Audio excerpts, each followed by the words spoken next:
شاء الله غنديروا لي بات كيجيو بالدجاج والعطريه كيجيو فحال الشكل ديال الاندومي. غنحتاجوا 200 غرام ديال لي بات سباغيتي اولا اي نوع يكونوا مسلوقين. نحتاجوا المرق ديال الدجاج، الا ما كانش المرق ديال الدجاج يمكن لينا نستعملوا ماء سخون مع ضامه ديال البنه ديال الدجاج، 2 معالق ديال زيت المائده، مليحه، شويه ديال السكنجبير، شويه الابزار، معلقه صغيره ديال الخرقوم، شويه ديال السودانيه، نص معلقه صغيره ديال العطريه ديال الدجاج، نص معلقه ديال الثومه غبره، كيري، بصله مشلضه، وطريفات صغار ديال الدجاج. نبداو ان شاء الله.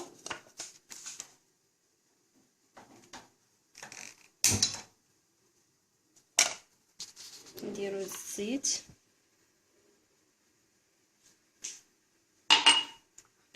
ونديرو البصله،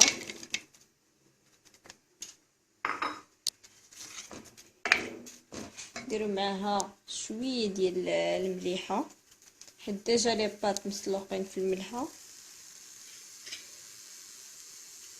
ونخليوها تتشحر مزيان. نضيف معاها الدجاج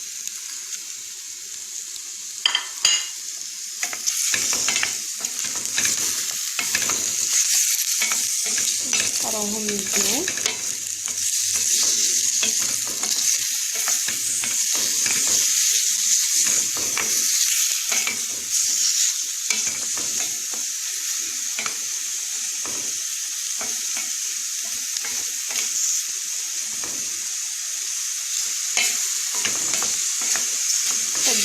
لي بات كيجيو رائعين، كيجيو في هاد الشكل ديال الاندومي، هي بطبيعة الحال ماشي صحيه اللي كتعجبنا بزاف.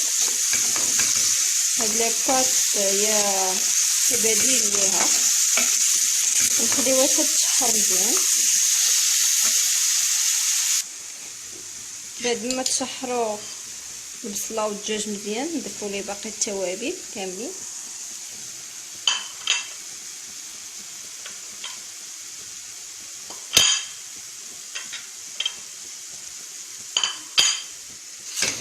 نشحروهم مزيان.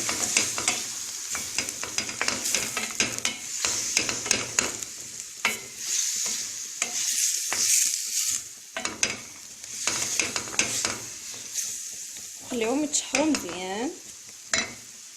من بعد ما تشحر البصله والدجاج مع التوابل مزيان نضيفوا شويه من المرق ديال الدجاج.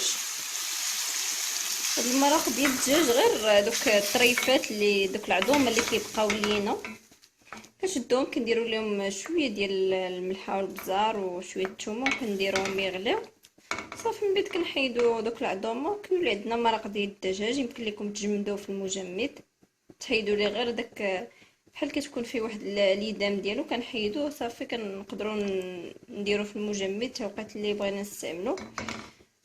المهم حنايا هنا دابا ان شاء الله نخليوه حتى وكان يغلو ويختار داك الماء، ونضيفوا ليه كيريه وشويه ديال اوليبات ديالنا.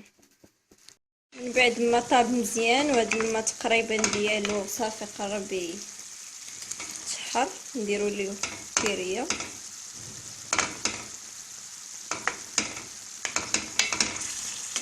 نخليوه حتى كان يذوب مزيان.